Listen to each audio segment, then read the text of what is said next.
Welcome, everybody. John Clay, VP of Threat Intelligence here at Trend Micro, and welcome to my monthly threat webinar. This is April 2023, and I'm going to be covering our messaging threat landscape. Just got back from RSA. Hopefully, some of you were able to attend RSA. It was kind of fun to get back there in San Francisco and meet everybody. Obviously, with COVID, the last few years, it's been a little smaller event, but this year it went pretty big. There was a ton of people at the event, lots of information being shared. So it was fun, mostly to catch up with some of my former colleagues that I've worked with at Trend Micro. I've been at Trend for 27 years, so I have a long history of working with people that have gone on and moved on from Trend Micro, but I always like RSA so I can get back and meet with them and catch up with them. So always good to do that. Hopefully next time, if you're there, feel free to say hello to me when you get there. But let's talk a little bit about the messaging threat landscape.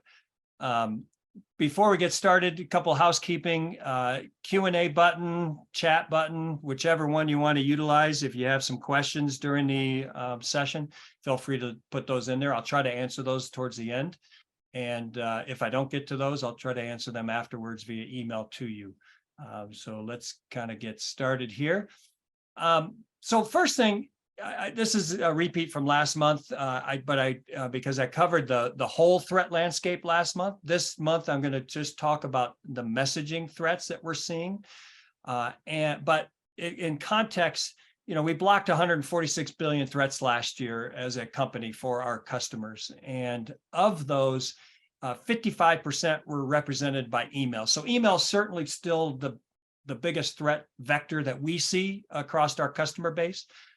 So a lot of different types of threats. We'll talk about the different types of threats that we're seeing in this space, but certainly, we have product that runs in Exchange servers, in Office 365, on messaging servers. We've been dealing with email for a long time. I remember when I first started at Trend Micro, I was dealing with our scan mail for MS Mail and CC Mail. That's how old I am. Those were the messaging platforms of the day, as well as the SMTP traffic that our Interscan virus wall was scanning. So we have a long history of working and dealing with email threats. And so today, what I wanted to do was give you some insights.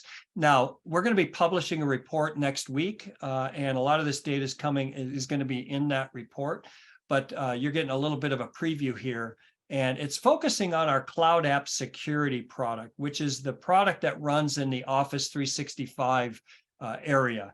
And so what we tend to do, we have customers, obviously, that put that in place.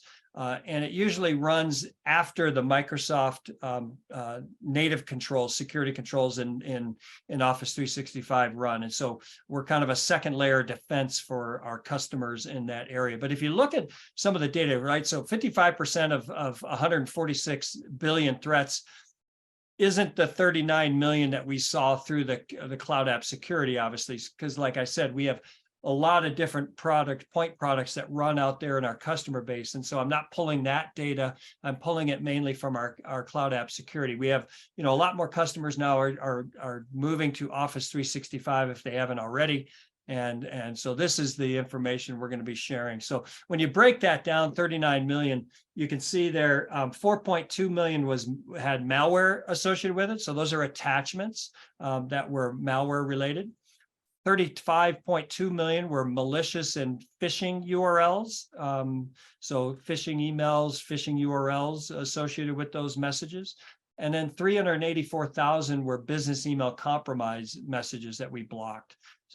So we had 39, almost 40 million high risk emails, threats that we blocked through our cloud app security product.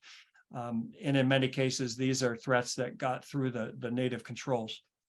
But we're gonna dive a little bit into each of these areas. As you know, when a malicious actor sends an email in, and emails usually today used as an initial access attack, right? This is going to be how they're going to try to get into your network as an organization. In many cases, it's going to be phishing an employee.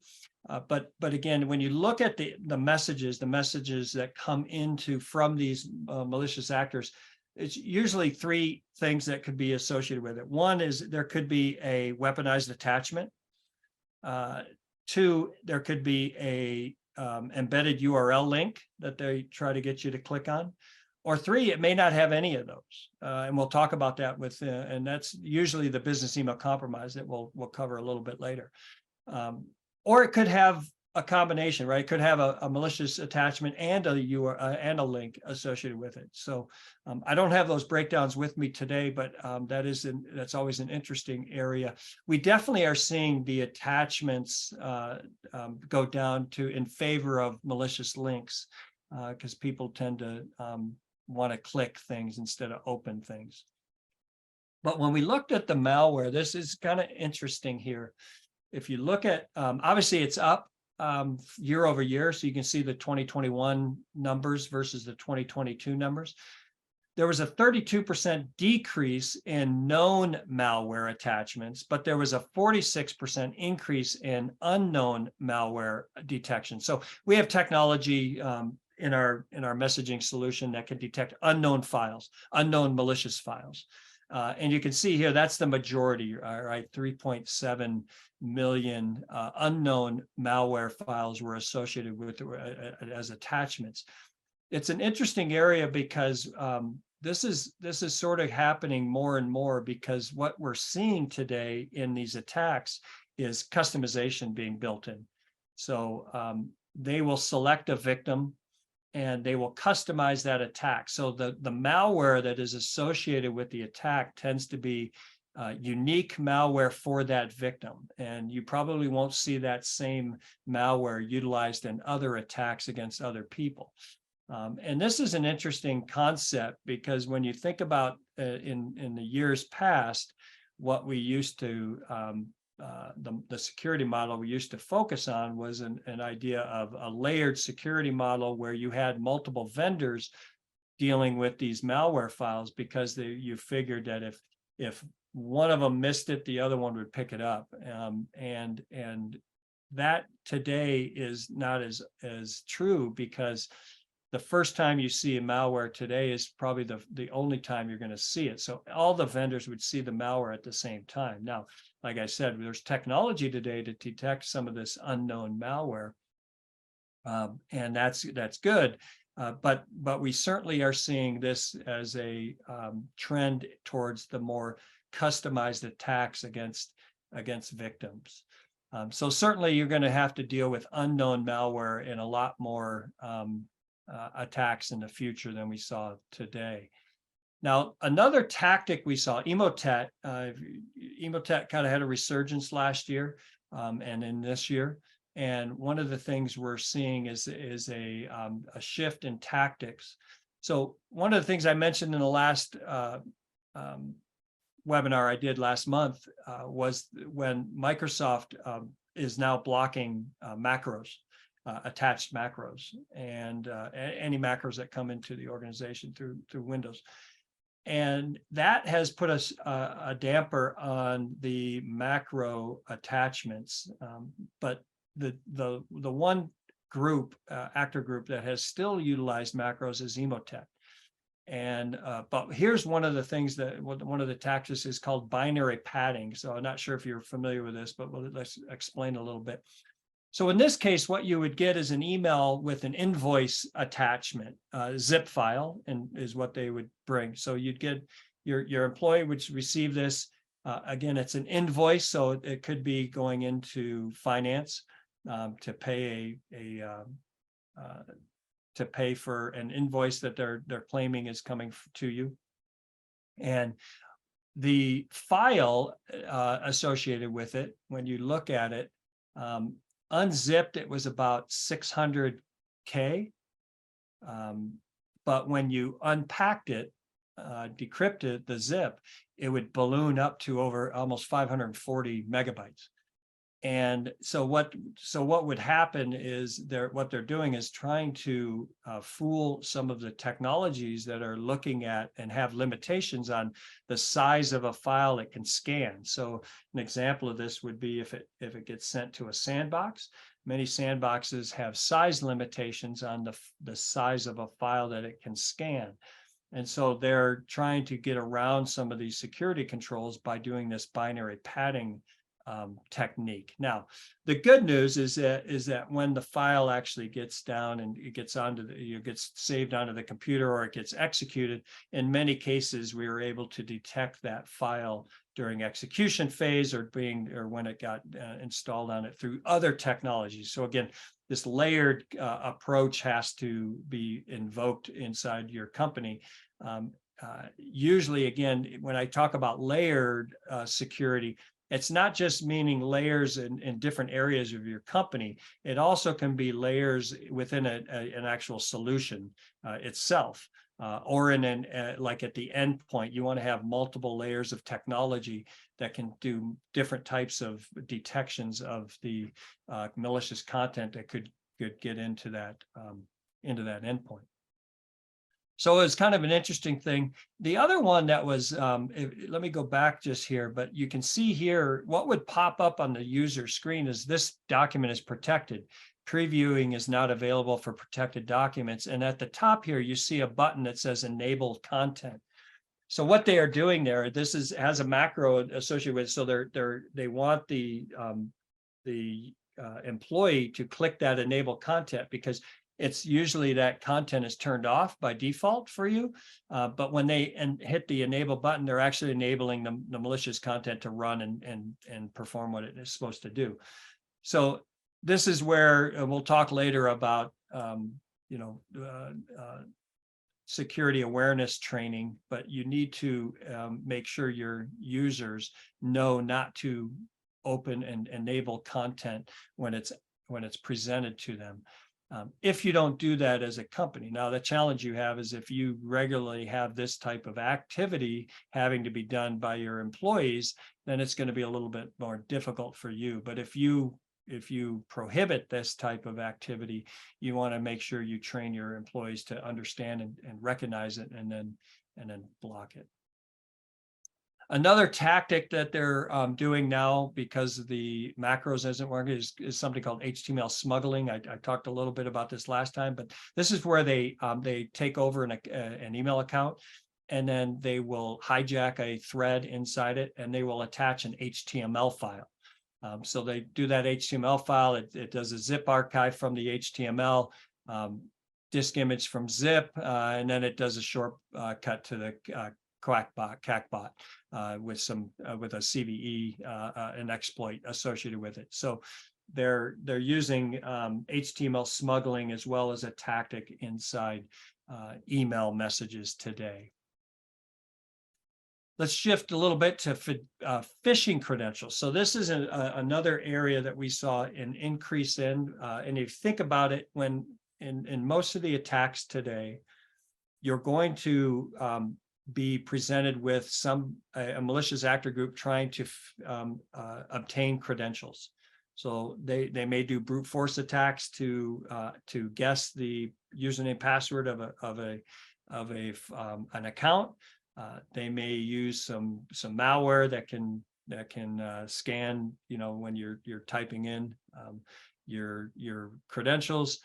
They may pop up a phishing screen that looks to do that, but phishing credentials is another big area. You can see here, we didn't see a massive increase year over year, but certainly you can see the numbers are still pretty high where we had, almost 6.5 million URLs, phishing links that were sent, both known and unknown. Again, this is where we're seeing both known and unknown phishing, and the majority is going to be unknown again. So again, they're customizing, creating new phishing links that they present to victims as they move forward. This is an example of something. You're seeing credential phishing sites looking very convincing these days. So in many cases, Office 365 accounts are big big ones. Social media, we're seeing a lot of these where it will present you with your social media account login. So it could be Twitter is one that's abused quite often.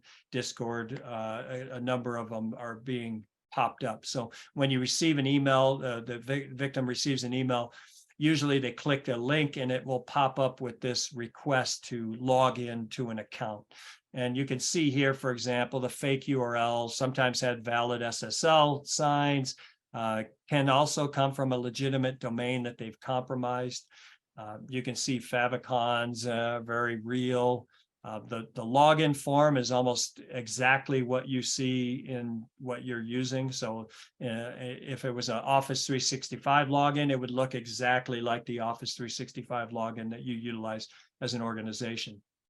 May even display their email address in the form and stuff. So again, the whole intent here is to steal email credentials or account credentials from the victim.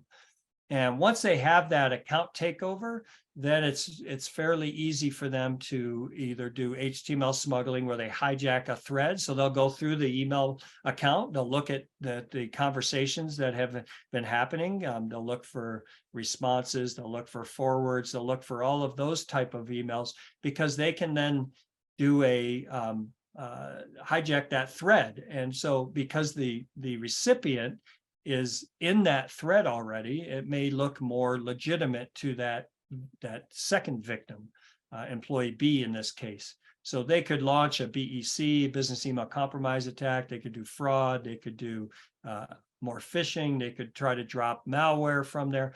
But again, once you have access to that victim's account, email account, it is very difficult to identify the messages coming out of that account as being fraudulent, because it is a known account, it's a legitimate account. And this is where, you know, if you implement some kind of zero trust, right, never trust, always verify, that type of technology would have to be employed to deal with that.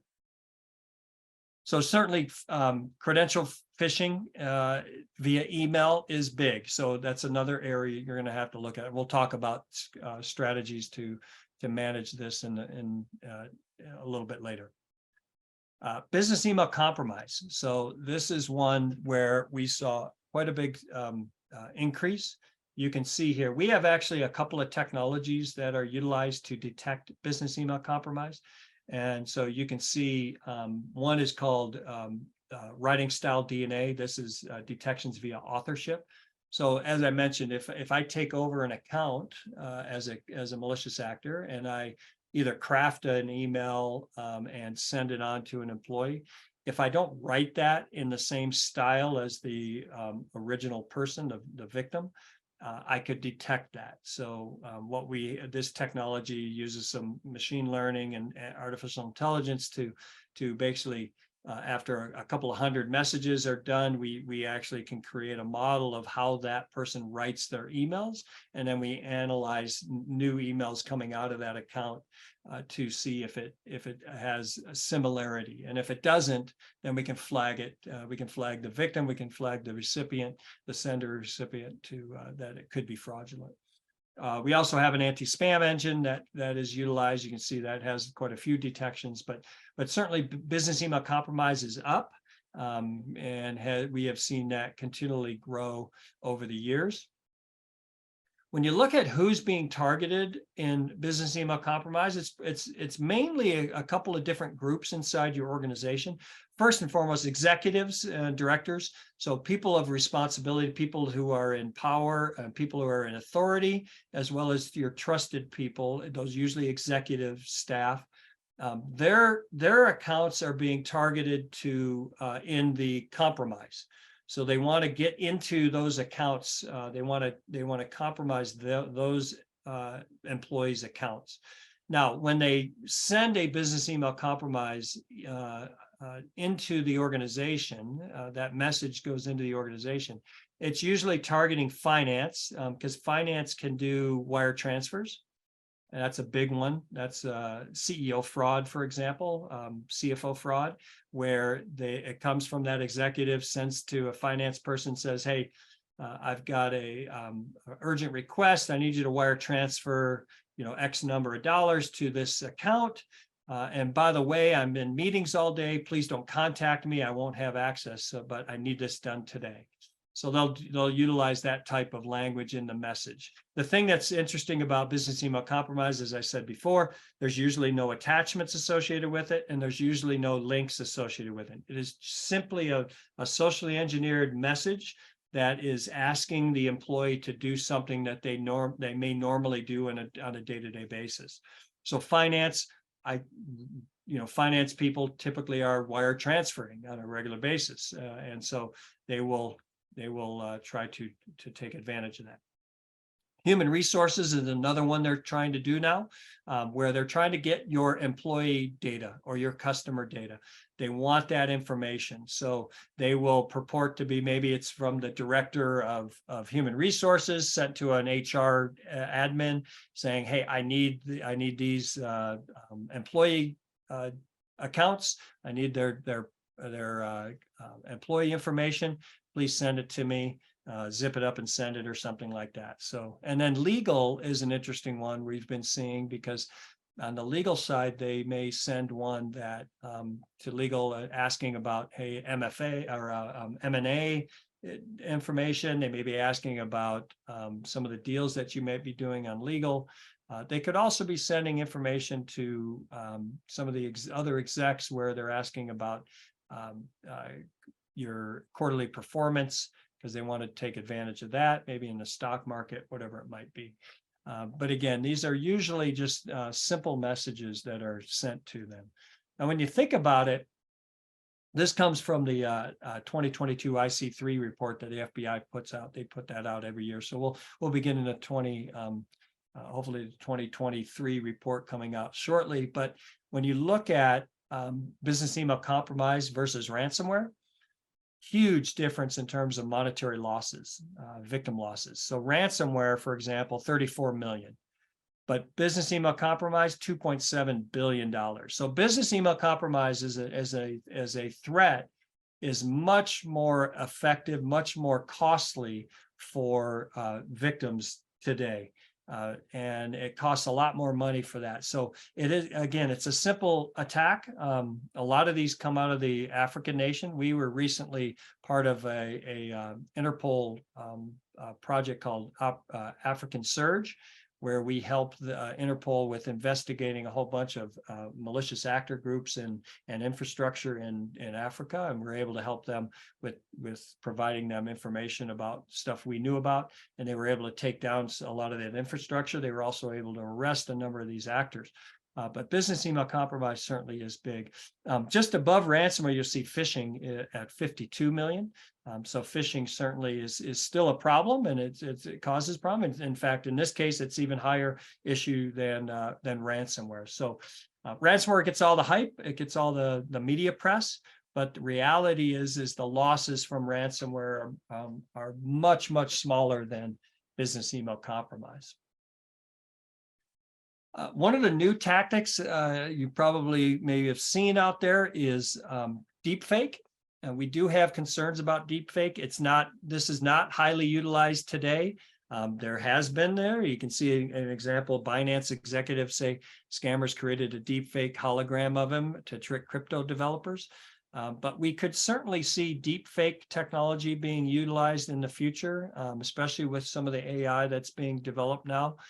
So, for example, if you were to contact, maybe you'll get a phone call from the executive, and they'll use deepfake to basically have that executive ask for a lot of the things that they're asking in email today.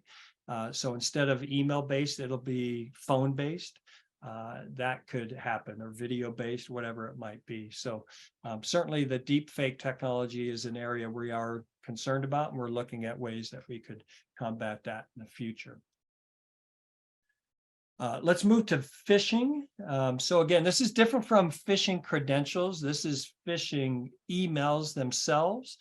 This is where it is phishing for a number of, it's utilizing socially engineered messages to get you either to open an attachment or click on a link.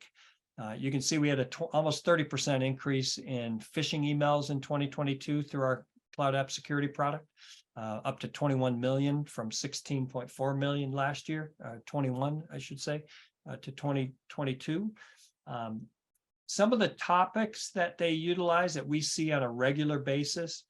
First is top news items. So like the Russian invasion, they're going to use some language in their message about the Russian invasion, or any new topic that's happening out there in the world, any new big headlines that they use.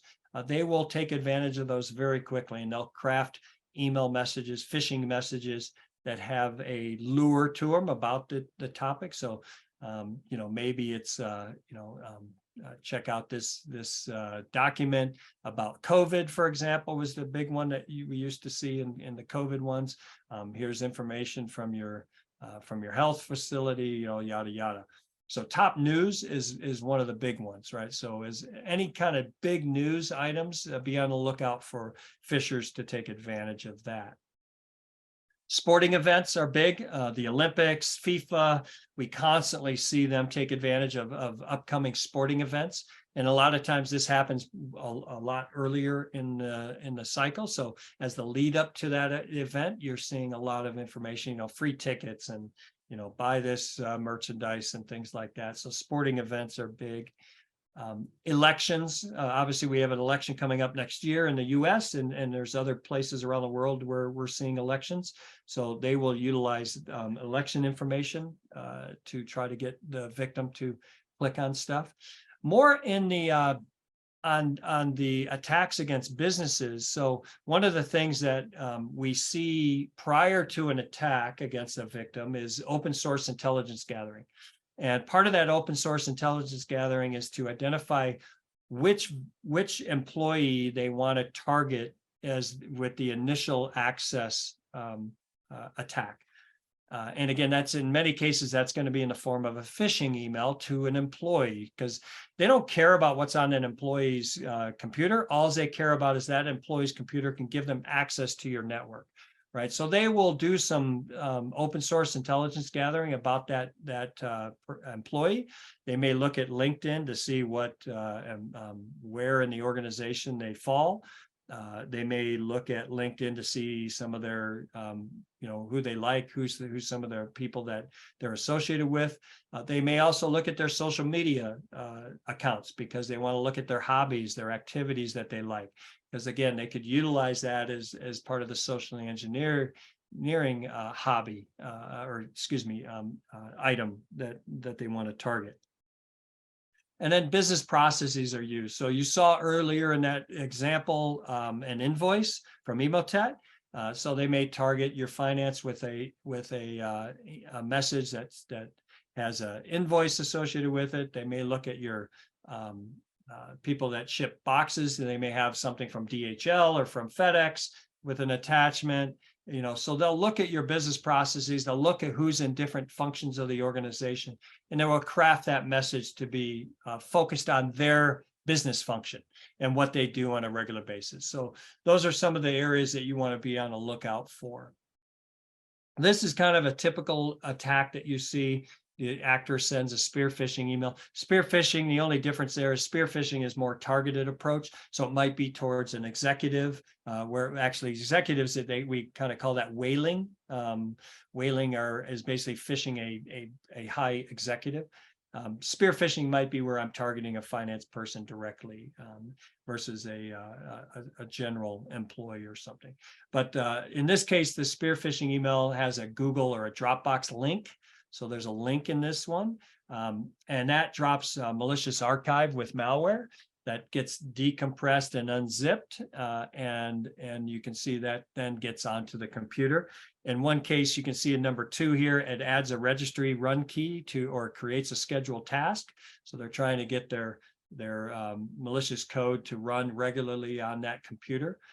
Or they have a malicious DLL that's sideloaded by a legitimate executable. And that's one of the challenges we have, is they sideload their malware off of a legitimate executable, because the legitimate executable is legitimate. It probably won't get flagged. We kind of saw that with the 3CX just recently, where their update was a legitimate executable that they had hijacked. And so it can be a little more difficult to detect those kind of things. I do want to talk a little bit about ransomware. So we've been monitoring ransomware. We've seen ransomware malware attachments for many years, but it has been going down steadily and steadily. You can see again, we had a 42% decrease in ransomware attachments in 2022.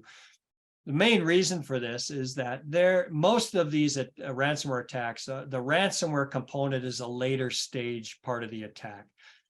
As we see, email is usually an initial access. So the likelihood that you're going to have the first thing that hits your organization in an email, a malicious email, is actually to kick off ransomware, it's dropping dramatically. They're not going to do that. You may see this mostly against consumers, and a lot of these are more consumer, maybe consumer related. But in any case, ransomware, it's there. We'll probably detect it. We're very good at detecting ransomware in general. Where we have challenges with ransomware not being detected is when they turn off the security controls that are on the system, and they do that through credential phishing, an administrator account that actually has the power to turn that off. That's where you see some challenges, or they have some other method that they can install it that bypasses the security controls on there. EDR, for example, we're seeing a lot more anti-EDR technologies being deployed. We've been dealing with that type of scenario for 35 years, where they will try to reverse engineer our stuff and figure out how can I get around your scanners. EDR vendors, some of the newer vendors, have never experienced that before, but they're going to get hammered with that in the future, because the whole idea between the malicious actors, again, it's that cat and mouse thing. One of the things they're trying to do is anti-detection. So they will deploy anti-detection technologies against the newer technologies, the security products that are out there. So EDR is seeing a big one at this point, where they're trying to work on ways to bypass the EDR agent and the technologies that are running there. But again, ransomware is dropping. Probably won't see it in email messages much longer. It's going to be focused on phishing, BEC, credential phishing, etc., with weaponized attachments, weaponized URLs, and ransomware will then be deployed in a later stage of the attack. So let's talk a little bit about strategies for defending against messaging threats. Some of the best practices I would recommend, first and foremost, I would recommend doing an audit with your messaging security vendor. So contact whoever that might be. If it's Trend Micro, great, love you for that. But if it's not us, and maybe it's Proofpoint or somebody else out there, but I would recommend you contacting them and having a discussion. Have them in, even have a conversation with them, and do an audit of your security, your messaging security controls. Because you want to make sure you've got the latest version of it. You want to make sure it's set up properly, etc. Review your policies. Excuse me. Review your policies for email. So one of the things you want to look at is, what attachment types are we going to allow? Are you going to allow any attachments, or do you have to have? Are you only going to allow certain attachments? Most of your messaging security products give you an option to block message types, attachment types.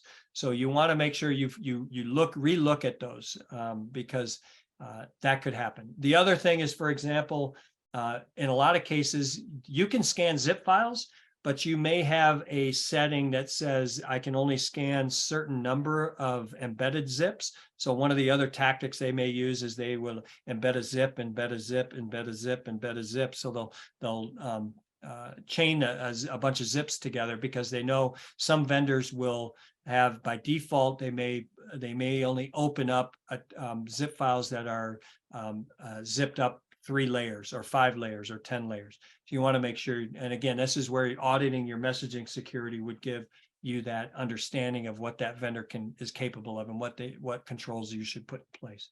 But review those policies. One of the other things you might want to look at is encryption. And so like I know for today, for example, at Trend Micro, if I open up, I create a new file, a new message, and I try to, it is by default, it is set up to be only allowed internal. So if I'm sending that outside, I actually have to click public. Any file that's on my system, it is encrypted.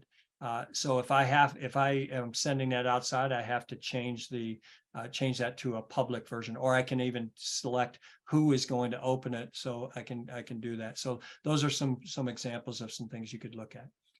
Enabling the advanced detection technologies. So this is a big one because there's new technologies always being deployed. So as part of your audit with your security vendor, discuss what are the new technologies that they have embedded into their latest version of their products. Also work with them to say, is it enabled by default?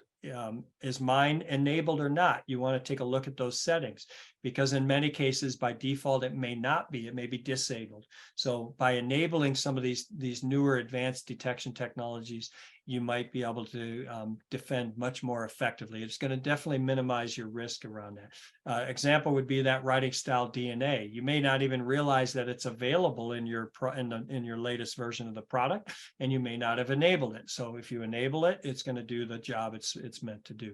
So enable those advanced detections. And then I mentioned earlier the security awareness program. This is something, if you don't have one, recommend trying to implement one.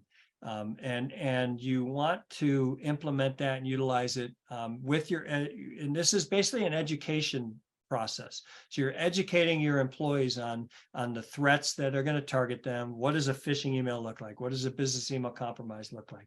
Why don't I click enable when an attachment pops up and asks me, or a file pops up when I execute it off in the email message, and it comes up and it says enable content. Why don't I click that enable content? So run that, and also don't do it just once a year. I know October is Security Awareness Month, and many companies use that month to do an awareness training, and that's great. If you do that, I highly applaud you for doing that. But I would recommend running that program more often than just once a year. Once a year is probably not enough time, often enough to get that security mentality to your employees and make sure that they understand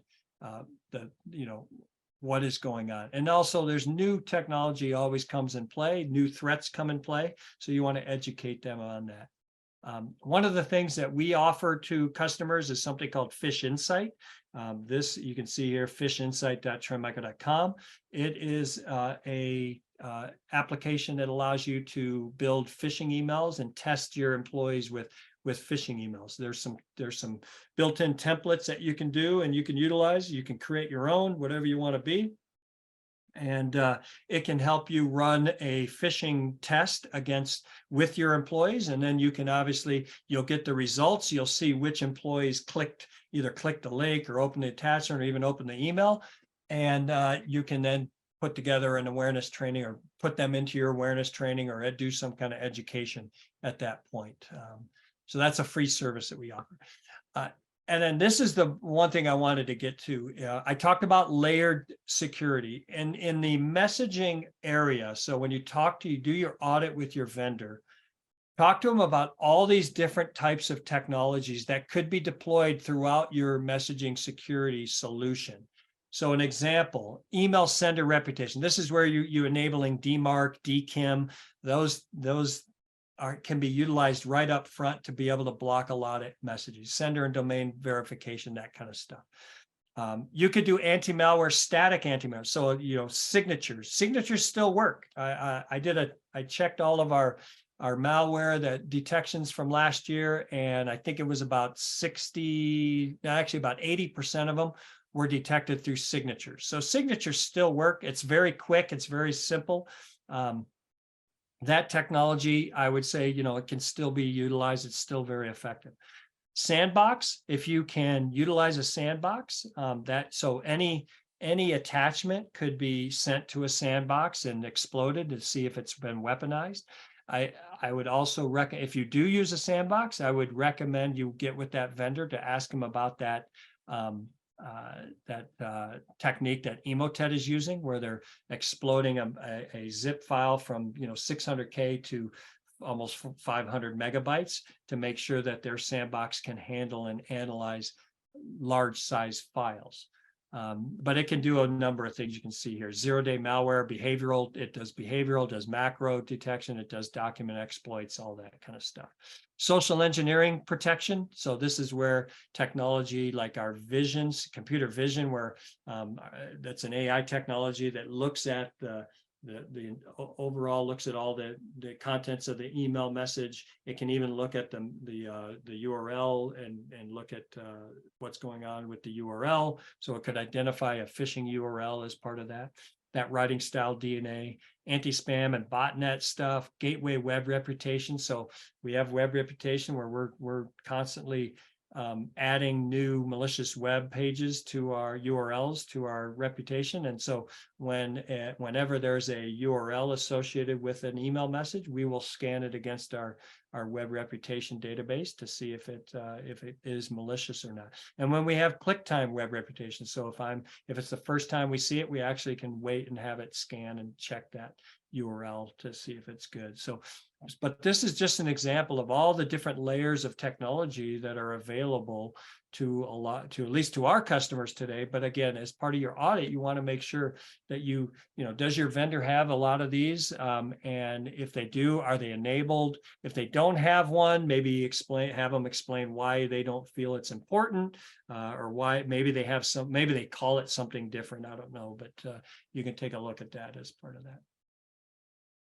And I just wanted to end on some data that we have collected over in 2022 with our cloud app security. I mentioned that this is a layered technology that comes behind the Microsoft native controls. So I just want to give you some ideas of how effective are we doing, because you may say, hey, Microsoft native controls, I've got it. It's working fine for me. I don't think I need anything additional. So here's an account. These are actual customers. This is an account that has the Microsoft 365 E3 plus the advanced threat protection that you can add on to the Microsoft stuff. 34,000 seats. They're a retail customer, and so we detected 370,000 malwares, malicious files that had gotten through the Microsoft controls. We had detected 52,000 phishing emails that had gotten through the native controls, 464 business email compromises that had gotten through, and a total 423,500 high-risk email threats that had gotten through. Here's a 40,000 seat educational customer that has Microsoft 365 A5. And in this case, 22,300 malwares, 39,000 phishing, 4 BEC, and a total of 41,000. Here's a transportation customer, 77,000 seats, Microsoft 365 E3, 27,000 malwares, 453,000 phishing, over 3,700 BEC, a total of almost 500,000 high-risk emails that had gotten through Microsoft's E3. And then here's one with Microsoft 365 Plus, another third-party gateway. So one of our peers in the industry was also helping them. 30,000 seats shipping, 23,500 malwares got through both Microsoft and the third-party gateway. Almost 53,000 phishing, 493 BEC, and 77,000 total. So certainly we're doing something right. Our technology and that layered, those layers are doing pretty well for our customers. So if you're not using Trend Micro, maybe you want to have a conversation with us. We'd love to have a conversation about it. If you are a customer, again, contact us and let's do the audit. I'd love to hear from you. Make sure that you've got it set up properly. You've got all the technologies enabled. Everything's working fine. If you want to have that conversation, we would love to have that. This is part of our attack surface risk management, our XDR. So as you all know, XDR, I talked about EDR earlier. XDR is the extended detection and response. This is embedded in ours. So not just our endpoint detection and response, but we can also add in the messaging content as part of that to a XDR platform. Our attack surface risk management capability will help you in this case. So with that, I'm going to open up to Q&A. And let's see. Cloud App Security replaces email security for M365. Correct. Yes, that is correct. So look, if you go to our website and you can, I think we have a section on messaging, but if not, it's probably in the workload security. Just look for Cloud App Security. That's the solution. Will this seminar be recorded for replay? Yes. So as part of registering, we'll be sending you an email shortly here after I'm done. That will have the slides that you can utilize if you want to use these slides to educate some people inside your organization. But it'll also have a link to the recorded session, so for on-demand purposes. So if there are some colleagues or people that you feel would be benefit them to listen to this, certainly we will have that as well. You mentioned compressed files. Are you seeing a larger number of certain file types? For instance, I've seen several RAR files lately. Yeah, I mean, certainly zip still seems to be the predominant one by the malicious actors. But you know, enterprising malicious actors are trying out different file types. So, and again, this is where having an audit with your messaging security provider, you want to make sure that they are able to scan all the different compression types, file types. So, and again, but this is also where review your policy. If you don't use RAR internally, maybe it makes sense to block any RAR coming into your organization, right? Or if you don't use zip files because maybe you're sharing files through, you know, through clouds, you know, a cloud option, Office 365 or something, and you're not doing attachments anymore, block all attachments. I mean, that's always an option. So in any case, that's where we are. Sandbox require another subscription if I'm using Email Security Standard and Vision 1. You'd have to contact our sales folks. I'm not sure.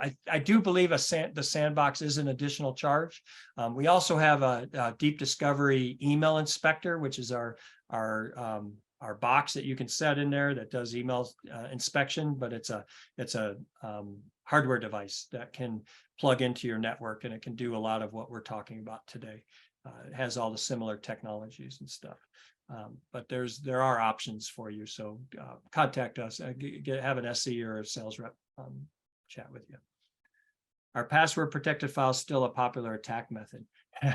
Yeah, well, I don't think as much anymore because, again, you know, we're talking about sending, in many cases, this is going to target an employee. And a lot of employees aren't educated enough on how to deal with those. And if I just send them a regular zip file and they open it, they usually do. Unfortunately, it's like they click the enable content because it pops up and it says enable content, so they just click it. So again, this is where the awareness training probably can help. Yeah, and again, this is where that layered solution, because even if I have a password protected file and I get the decryption and I undecrypt it, it's, you know, and I get that file onto my hard drive, or if I execute that file, you're going to have technology at your endpoint that can probably scan the executable or can scan as the file's being installed onto the or copied onto the system. So that's why, you know, this layered security is definitely needed. And again, it's not just, I'm talking messaging security, endpoint security, network security, cloud security. All of those layers need to be secure, but then within each of those layers, you need that multiple technology as well. So let's see, I don't have any chats, so I think I don't have any other questions. Hopefully this was helpful for you. As I mentioned earlier, the report will be published next week. I want to thank everybody for attending today. As I mentioned, you will receive an email shortly with the slides, as well as the link to the